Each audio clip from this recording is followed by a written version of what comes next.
नमस्कार दोस्तों, स्वागत करता हूं आपका अपने YouTube चैनल क्रैक एग्जाम में। दोस्तों, आज के जो 10 अति महत्वपूर्ण प्रश्न हैं वो आपकी परीक्षाओं के लिए बहुत ही महत्वपूर्ण होंगे। मैं उम्मीद करता हूं कि आप ये जो 10 प्रश्न हैं इनको अपनी एक नोटबुक या फिर डायरी में कहीं नोट कर लेंगे। जैसा कि दोस्तों आपको पता होगा, मैंने वर्धन वंश के बारे में जो बेसिक जानकारी थी और उससे जो महत्वपूर्ण बिंदु थे वो मैंने पिछले वीडियो में करवा दिए हैं। अगर आपने वो वीडियो नहीं देखा है तो प्राचीन भारत की जो प्ले लिस्ट है मेरे चैनल पे, उस प्ले लिस्ट में जाके और जो वर्धन वंश या पुष्य भूति वंश से संबंधित जो वीडियो है वो देख लेंगे। उसके बाद ये आपको ये जो क्वेश्चन आंसर है ये अच्छी तरह से समझ में आएंगे। अगर आप मेरे चैनल पर दोस्तों नए हैं तो चैनल को सब्सक्राइब जरूर कर लीजिए, ताकि आपको जो मैं भविष्य में जो भी वीडियो अपलोड करूंगा उसका फ़ायदा मिल सके, उसका नोटिफिकेशन आपको मिल सके। चलो दोस्तों, वीडियो की शुरुआत करते हैं। तो यहाँ पे जो पहला क्वेश्चन है वो है, वर्धन वंश की प्रारंभिक राजधानी कहाँ पर थी? 4 ऑप्शन हमारे सामने दिए गए हैं: बीजापुर, थानेश्वर, कन्नौज और इनमें से कोई नहीं। तो दोस्तों मैं बता दूं कि जो वर्धन वंश की राजधानी थी, वर्धन वंश की जो राजधानी थी वो प्रारंभिक राजधानी थानेश्वर थी। और ये थानेश्वर कौन से स्टेट में पड़ता है?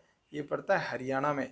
तो दोस्तों हमेशा इस क्वेश्चन का जो सही आंसर है वो हमेशा याद रखेंगे कि जो वर्धन वंश की जो प्रारंभिक राजधानी थी वो थानेश्वर थी, और ये थानेश्वर हरियाणा में पड़ता है। हरियाणा में भी, हरियाणा का एक डिस्ट्रिक्ट है कुरुक्षेत्र, उसके पास का इलाका ये थानेश्वर है। तो इस क्वेश्चन का जो सही आंसर हो जाएगा वो थानेश्वर हो जाएगा। चलो दोस्तों अगला क्वेश्चन देखते हैं, क्वेश्चन नंबर 2। यहाँ पे क्वेश्चन नंबर 2 में पूछा गया है कि बाणभट्ट पुष्यभूति वंश के किस शासक के दरबारी कवि थे? 4 ऑप्शन हमारे सामने दिए गए हैं: पुष्यभूति, प्रभाकर वर्धन, राज्यवर्धन और हर्षवर्धन। तो दोस्तों जो बाणभट्ट थे, बाणभट्ट थे ये हर्षवर्धन के दरबारी कवि थे। ठीक है दोस्तों, हर्षवर्धन के दरबारी कवि थे। सीधा सीधा क्वेश्चन परीक्षाओं में बार बार पूछा गया है और भविष्य में भी पूछने के बहुत चांसेस हैं।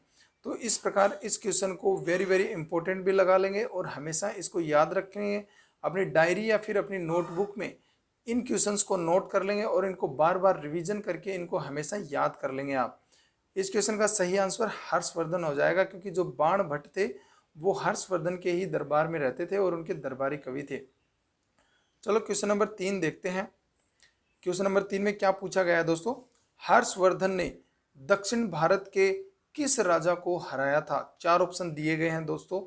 यहाँ पे पुलकेशिन द्वितीय, उसके बाद हरिहर, बुक्का, इनमें से कोई नहीं।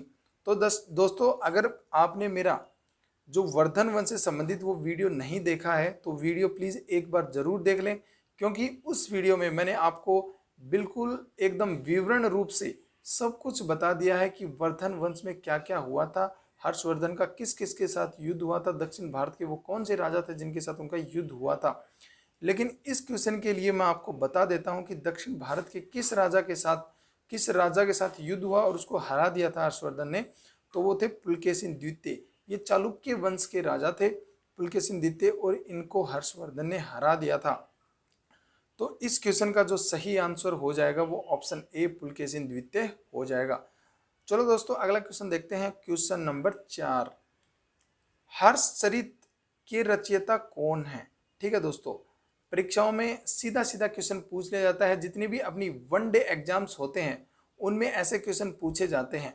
ठीक है दोस्तों, 4 ऑप्शन दिए गए हैं: बाणभट्ट, कलहन, कालिदास और इनमें से कोई नहीं।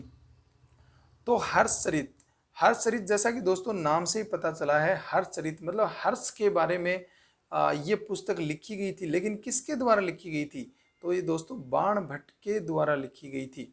ठीक है, ये बाणभट्ट हर्षवर्धन के दरबारी कवि थे और उन्होंने हर्षवर्धन के बारे में, हर्षवर्धन के जीवन के बारे में एक पुस्तक लिख दी थी जिसका नाम हर्षचरित था। हमेशा याद रख लेंगे। इस क्वेश्चन का सही आंसर ऑप्शन ए बाणभट्ट हो जाएगा। चलो दोस्तों अगला क्वेश्चन देखते हैं, क्वेश्चन नंबर 5। क्वेश्चन नंबर 5 में है, ह्वेनसांग चीनी यात्री किसके समय भारत आए थे? 4 ऑप्शन दिए गए हैं: हर्षवर्धन, राज्यवर्धन, प्रभाकर वर्धन और इनमें से कोई नहीं। दोस्तों मैं आपको एक सूचना और देना चाहता हूँ। सूचना नहीं दोस्तों, ये एक इम्पोर्टेंट बात है जिसको आपको एक्सेप्ट करना है और अपने दैनिक जीवन में उसको ढाल लेना है। दोस्तों, आप किसी भी, हमारी अक्सर स्टूडेंट्स की जो प्रवृत्ति होती है, वो मेंटलिटी होती है, वो क्या होती है कि वो क्वेश्चन को रटना स्टार्ट करते हैं। दोस्तों, रटने से बात नहीं बनेगी, क्योंकि इतिहास बहुत बड़ा है। आप कितना रटोगे? अगर उसके पीछे की एक हिस्ट्री को, उसकी कहानी को, स्टोरी को अगर आप ध्यान में रख लोगे तो उसके क्वेश्चन आंसर आप आसानी से कर दोगे। तो दोस्तों, मैं इसीलिए बोलता हूं कि इससे पहले जो मैंने वीडियो एक अपलोड किया था उसको आप देखें, उसके बाद आप, मैं 100% आपको श्योरिटी देता हूं कि आप पक्का इन क्वेश्चंस को एकदम आंख बंद करके और सोल्व कर देंगे। ठीक है दोस्तों, तो इस प्रकार रटने की जो आदत है उसको छोड़ दें और समझने की आदत डालें।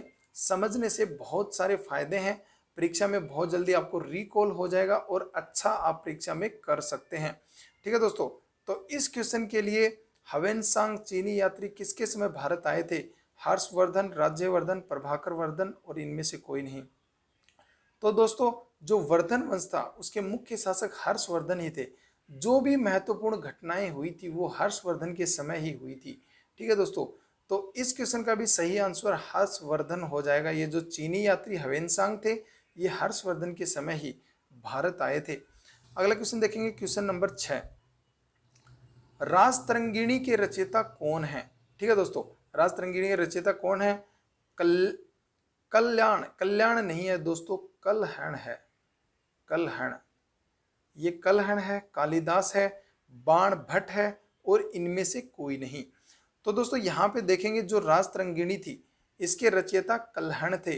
कलहण, ठीक है दोस्तों, और ये कलहण भी किसके समकालीन थे? ये हर्षवर्धन के ही समकालीन थे। ये भी हर्षवर्धन के समय ही थे जिन्होंने कलहण नाम की एक पुस्तक की रचना की थी।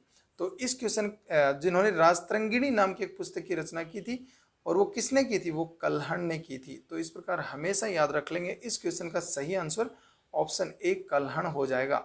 चलो अगला क्वेश्चन देखते हैं, क्वेश्चन नंबर 7।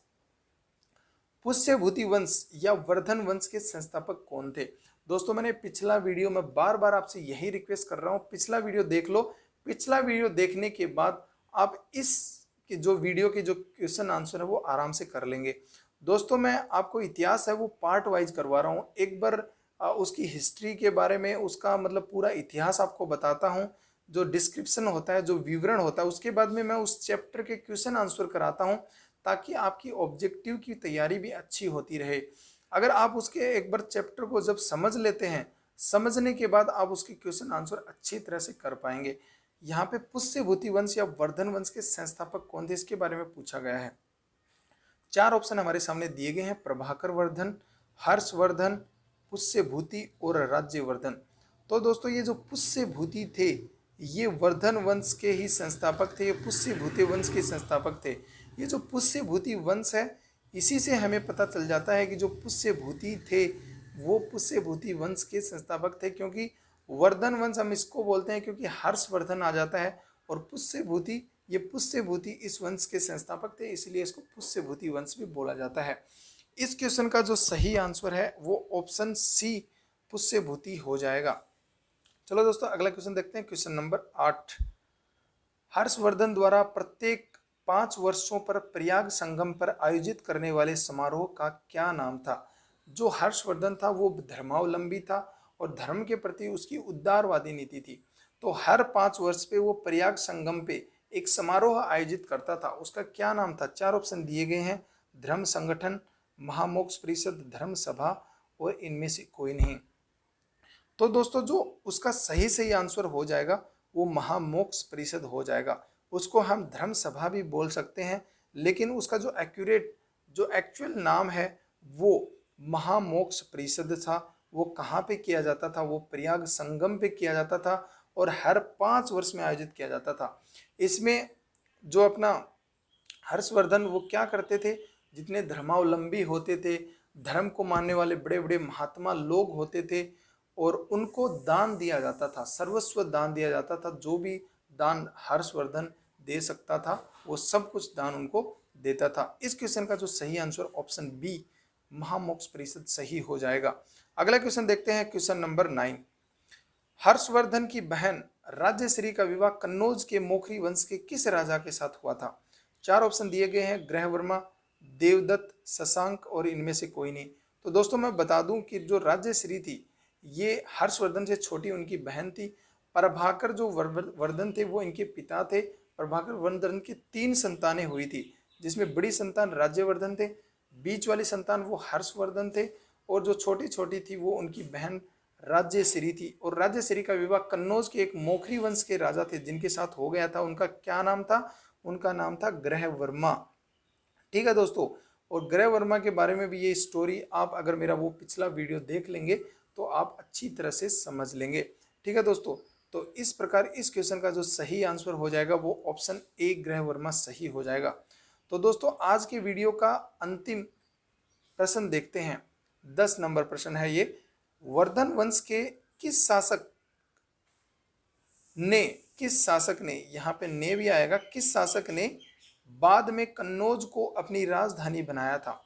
ठीक है दोस्तों, पुष्यभूति ने, राज्यवर्धन ने, हर्षवर्धन ने और इनमें से कोई नहीं।